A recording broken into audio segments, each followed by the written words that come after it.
দর্শক, এই মুহূর্তে কথা বলছেন আইনজীবীরা, আমরা সরাসরি ট্রাইব্যুনালে কথা বলছেন আইনজীবীরা, আমরা সরাসরি যুক্ত হচ্ছি সেখানে।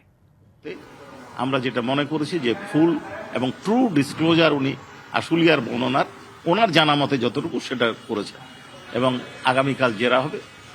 তারপরে হয়তো দু একটা সাক্ষী দেওয়ার পরে আমরা তদন্তকারী কর্মকর্তার সাক্ষ্য গ্রহণ করে ওই মামলার সাক্ষ্য গ্রহণ প্রসিকিউশনের শেষ করব। এরপরে আসামি পক্ষ এখন পর্যন্ত আমাদের কাছে কোনো তথ্য নেই। আইন অনুযায়ী তাদের যে তথ্য দেওয়ার কথা ট্রায়াল শুরুর আগেই, অর্থাৎ চার্জ ফ্রেমিং এর পরে 21 ডেজের মধ্যে তাদেরকে বলতে হয় যে তারা কাকে সাক্ষী দেবেন, তারা কি ডকুমেন্ট দেবেন। এই ধরনের কোনো ডকুমেন্ট তারা দেবেন বা সাক্ষী দেবেন এ ধরনের কোনো বক্তব্য দেন নাই। একটি অ্যাপ্লিকেশন আছে আগে থেকে, একটা সিডিআর তলবের, যেটা পরবর্তীতে শুনানি হবে বলা হয়েছে। কাজে এখন পর্যন্ত আমাদের জানা নেই যে তারা Japan Bangladesh joint venture company JBS holdings limited সাফাই সাক্ষী দেবে কিনা, বরং আমরা বলতে পারি তারা সাফাই সাক্ষী দেবে না, এটাই আমরা জানি।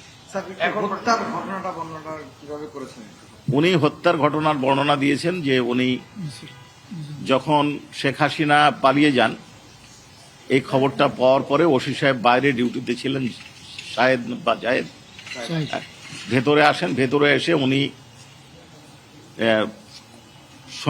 ওনার ফোর্স এবং অফিসার এবং বাইরে থেকে যে ফোর্স এসেছে তাদেরকে নিয়ে গেটের সামনে যান এবং ওই সময় ওনার নির্দেশে